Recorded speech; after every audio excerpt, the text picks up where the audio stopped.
C'était un champ de pommiers jusqu'à mardi soir. Coup dur pour ce producteur de pommes des Monts du Lyonnais. Ici à Turin, la neige tombée hier a ravagé ses vergers. Les filets de protection se sont écroulés sur les arbres. Leur socle en béton a même été arraché.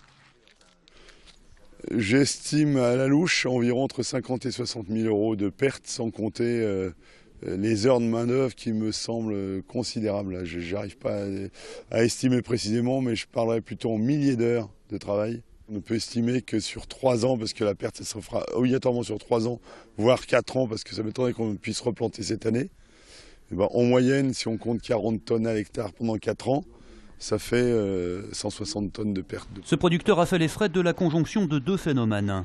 On a une saison fruitière qui est très tardive, notamment liée au printemps très froid qu'on a eu. Donc une récolte de pommes très tardive qui se termine tout juste là, ces jours-ci, avec la conjonction d'une neige humide, très lourde et surtout très précoce. Concernant la neige, justement, la vigilance orange est de nouveau activée pour demain sur le Rhône, avec de nouvelles chutes en perspective, en particulier sur les monts. 30 ans de réclusion criminelle requis contre Stéphane Moitoiré et 18 ans pour sa complice Noëlla Ego. Cet après-midi, l'avocat général de la Cour d'appel du Rhône a donc demandé les mêmes peines qu'en première instance à l'encontre des 2 accusés du meurtre du petit Valentin. Dans ses réquisitions, le ministère public a reconnu la responsabilité pénale du meurtrier, une responsabilité qui était au cœur de ce second procès. Pointé aussi du doigt, l'emprise de Noëlla Ego sur l'homme âgé aujourd'hui de 44 ans.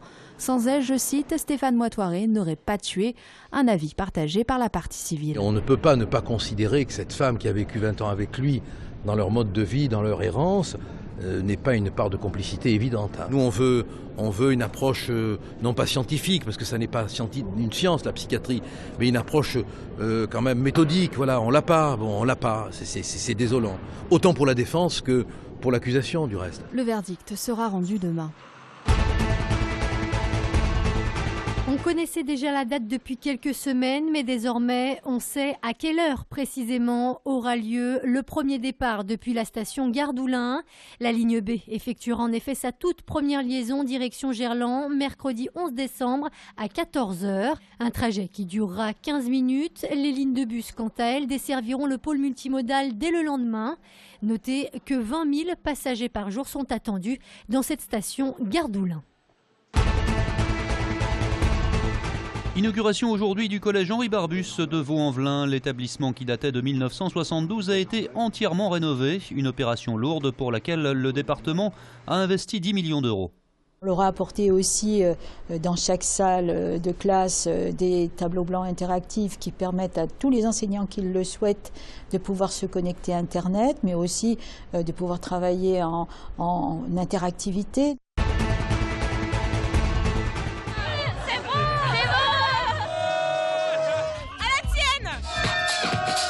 C'est à minuit, comme le veut la tradition, que les Lyonnais ont pu découvrir le Beaujolais nouveau millésime 2013. Mais petite entorse à la règle cette année, la mise en perte s'est faite à la Confluence et non pas place Antonin-Poncet. Résultat, beaucoup moins de monde que les années précédentes, quelques centaines de personnes seulement contre 2 à 3 000 habituellement. On a voulu tenter le pari de Confluence, un quartier dynamique. On a travaillé pendant toute une année et là au contact du public, on va savoir si effectivement ce sera un bon cru ou pas. Sous un feu d'artifice et dans une ambiance de boîte de nuit, le Beaujolais a tout de même coulé à flot. Et l'autre tradition, c'est bien sûr de définir son goût. Et là, les experts ont un avis partagé. Je dirais qu'il a un petit goût de fraise des bois. Un peu la banane. Un peu acide pour certains. Oui, un petit peu acide. C'est un bon goût, mais j'arrive pas à définir. La dégustation du Beaujolais nouveau va se poursuivre au moins jusqu'à dimanche dans la France entière, mais aussi à l'étranger. Chaque année, près de 15 millions de bouteilles partent pour l'exportation dans 110 pays. Et comme d'habitude, c'est à consommer avec modération. La police n'est jamais très loin. L'élan a été stoppé net. Alors qu'elle n'avait concédé qu'une défaite sur ses 5 dernières rencontres, l'Asvel a été surclassé hier soir par Ulm pour la 6e journée d'Eurocoupe. Dominateurs, les Allemands se sont imposés facilement à l'Astrobal 78 à 60. Le résultat est logique au vu de la manière dont on a abordé le match. Donc c'est frustrant parce que c'est vrai qu'on sortait d'une bonne prestation face à Gravelines. Et c'est vrai qu'on n'a pas eu la même intensité sur ce match-là. Rapidement menés au score, jamais les Villeurbanais n'ont semblé en mesure de revenir dans la partie fatigués, à l'image d'Edwin Jackson, auteur de seulement 8 points hier. Fatigué par un enchaînement de matchs tous les 3 jours depuis mi-octobre, et alors que tous les voyants semblaient au vert, ce coup d'arrêt rallonge sérieusement la route qui mène au tour suivant. On ne peut pas produire tous les jours le même niveau d'intensité à tous les matchs. Donc il faut qu'on se concentre sur ce qui est la constance dans la performance, c'est la qualité de jeu, en attaque et en défense. C'est ça qui fera qu'on pourra aller accrocher les matchs quand on sera un peu moins bien physiquement. C'est jouable encore de se qualifier pour le deuxième tour, Pierre ? Bien sûr, bien sûr. Jouable, mais en étant retombé à la 4e place de leur groupe, cela passe par un exploit pour les hommes de Pierre Vincent sur les parquets de Valence ou Ljubljana. Des Slovènes que l'ASVEL va retrouver dès mercredi prochain.